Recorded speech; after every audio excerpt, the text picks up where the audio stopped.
Damos la bienvenida aquí a un tema muy interesante de la tecnología, sí, que es Alejandro Almazán, es director general de Únete, y es una cuestión de una asociación sin fines de lucro, Alejandro, que es Tecnología y Educación, ¿no? Así es. Sí. Alejandro, bienvenido, muy buenas tardes. Al contrario, Bernardino, muchas gracias por la invitación. Sin duda, Únete es una organización sin fines de lucro y que nos dedicamos a llevar tecnología a escuelas públicas. En esencia, lo que intentamos hacer es que el profesor tenga una herramienta adicional cómo enseñar y el alumno también una forma nueva de cómo aprender, ¿no? Llevamos haciendo esto 15 años, estamos de hecho cumpliendo en un par de semanas 16 años, pero nuestro fundador, Don Max Shane, empezó en los 80s, llevó una Macintosh ahí a una escuela y no supieron cómo verla, se esperó una década más, empezó a equipar hasta que funda Únete en el 99 y ya llevamos una larga trayectoria. Sí, la tecnología en las escuelas, en las aulas, aquí dicen ustedes que es una aula de medios, ¿no? Justamente cómo el alumno se interactúa con la computadora, en pocas palabras, y con el profesor, porque requiere una capacitación, sobre todo pues para la tecnología, que hay un experto en tecnología, Hugo, que nos puede decir más en ese sentido, pero lo cierto es que a veces me da la impresión que escuelas, tanto privadas como públicas, como que no le quieren entrar, no tienen dinero, en pocas palabras, para hacerlo, ¿no? Sin duda. Con un aula de medios tú lo que generas es un ambiente de aprendizaje, ¿no? Entonces tienes ciertas condiciones que facilitan la apropiación de la tecnología y la canalizas con un buen uso. Sin embargo, por primera vez en la historia estamos viendo que los alumnos tienen un mayor conocimiento de herramientas didácticas que los profesores. Su profesor no tiene un incentivo para salirse de su zona de confort y exhibirse ante los alumnos. Para romper con ese miedo necesitan de mucha capacitación. Y en el proceso de inclusión digital, curiosamente no es intuitivo, pero es más importante el fortalecer el capital humano que la tecnología misma.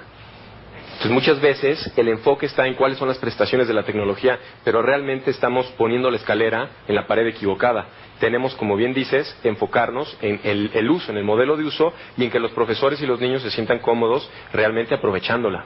Alejandro, ¿ha habido esfuerzos de gobiernos federales en los últimos gobiernos que ha sido enciclomedia, llevan las laptops a las escuelas, a los niños? ¿Eso en qué les ha modificado, en qué les ha beneficiado o qué tanto ha influenciado en el modelo de Únete? A mí me parece que son muy buenas iniciativas en el sentido de que ponen en la agenda de la educación el tema de la tecnología. Hoy no podemos entender la educación sin un componente tecnológico, ¿no? Entonces todos estos esfuerzos sin duda ayudan a esta causa, que es simplemente un movimiento internacional al cual nosotros no podemos dejar de ver. Nuestra lucha, digamos, constante con respecto a cómo se han venido haciendo las cosas es que muchas veces se quedan simplemente con el hecho de llevar tecnología a las escuelas y no en enfocarse con todo el ecosistema que necesita alrededor para que esas tecnologías impacten y en la medición del impacto.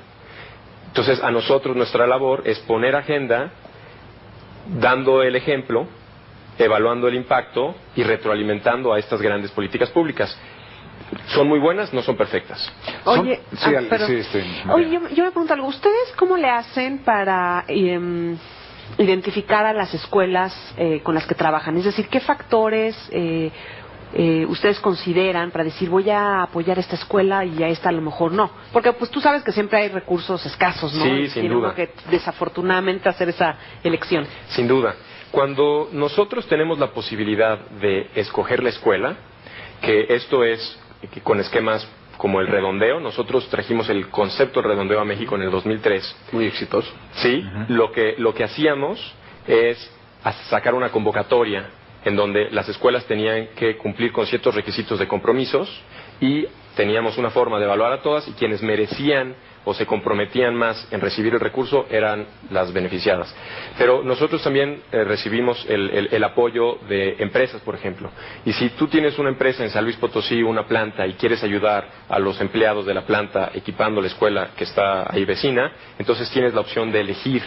O si eres un gobierno municipal o un gobierno estatal, tú tienes una planeación educativa y entonces tú vas escogiendo las escuelas que vas equipando.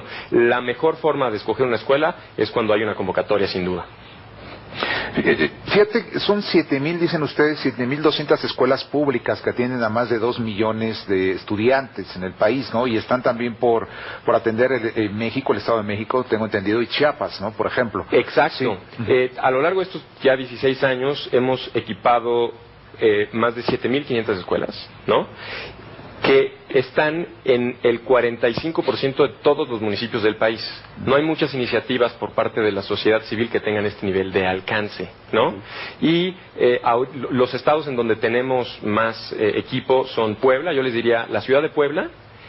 El 100% de la ciudad de Puebla a nivel primaria y secundaria está equipada por nosotros y estamos ahorita en proceso de equipar todo preescolar de la ciudad de Puebla, ¿no? Entonces Puebla es un estado que le ha invertido mucho la educación y ha confiado en nosotros. Chiapas también y el Estado de México también.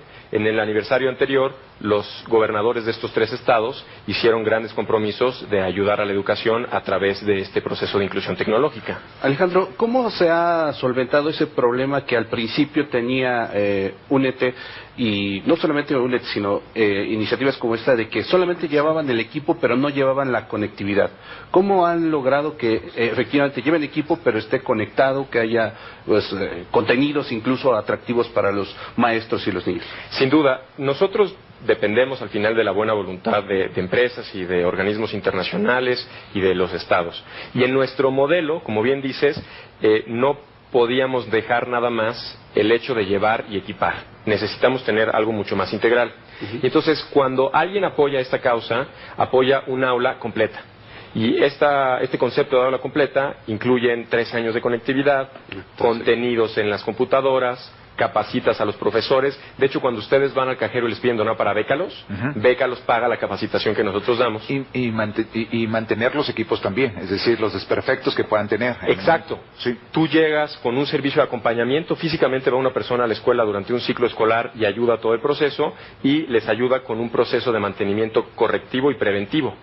Tenemos una mesa de ayuda para resolver dudas técnicas y pedagógicas, y nos coordinamos con los estados también para darle mantenimiento. A lo largo del tiempo hay empresas que nos donan equipo, que renuevan equipo, y entonces ese equipo lo hacemos llegar a escuelas que equipamos hace mucho tiempo para darles una nueva vida.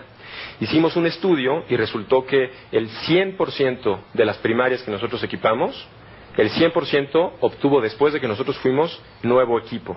Y eso habla del compromiso de las comunidades y de la comunidad escolar en general por este tema. Oye, aquí en el DF, ¿cómo andamos con este equipamiento? Las escuelas públicas del Distrito Federal lo están aceptando, el gobierno del Distrito Federal lo está aceptando, ¿sí? Sí, nosotros tenemos por ahí 450 escuelas que equipamos aquí, y después vinieron gobiernos y entraron con grandes iniciativas de inclusión digital, y entonces equiparon prácticamente el 100% de las escuelas, y ahorita en este ciclo escolar van a recibir tabletas. Y entonces el Distrito Federal, yo diría, lo puedes ver aparte, y tiene condiciones que no forzosamente son las mismas que vemos en lugares como Chiapas. Ahorita estuvimos acompañando 120 escuelas, el 80% eran escuelas indígenas, y las reglas ahí son completamente distintas, ¿no? Impactar con la tecnología, las costumbres, ¿no? usos y en fin. Sí, es curioso. A mí me da mucho la atención, sobre todo este habilidad de entendimiento, de educación, entre lo que es la crítica del pensamiento, ¿no? Dicen ustedes aquí en su página de UNET que justo se crea este tipo de crítica del pensamiento, pero también no se va mucho al extremo, es decir, que el alumno vea nada más la computadora, vea la tablet y no interactúe con el profesor. ¿Cómo se va capacitando esta no pérdida, vamos a decirlo así, entre el alumno, el profesor e inclusive los padres de familia, porque también lo comentan aquí, ¿no? Sin duda, esta es una perspectiva interesante. Muchas veces creemos que por tener acceso a una tableta o una computadora vamos a mejorar la calificación de matemáticas o la calificación de español. Sí. Y la lógica no es así de directa, ¿no? Se desarrollan una serie de habilidades previas que eventualmente te pueden llevar a mejorar ese rendimiento académico, ¿no? Dentro de estas habilidades que se les conoce como habilidades del siglo XXI, el pensamiento crítico es una de ellas, ¿no? La comunicación, habilidades interpersonales y demás. Y habilidades digitales, por supuesto. Eso te va a llevar a impactar en el rendimiento académico. Ahora, en un esquema en donde tienes una saturación de tecnología, el alumno pudiera hacer lo que tú comentas. Pero la realidad es que no siempre sucede así. Así es, Alejandro Almazán, te pueden encontrar a ti en Twitter, @unet_, sí, y www.unet.org. Y ahí, si quieren saber más, pueden consultar, ¿no? ¿Hay algún otro dato? Sí. No, por supuesto, www.unete.org, los esperamos, ahí pueden hacer también sus donativos y enterarse mucho más del fortalecimiento institucional que tenemos. Perfecto, muchas gracias Alejandro Almazán, nosotros vamos a una pausa y ahora regresamos.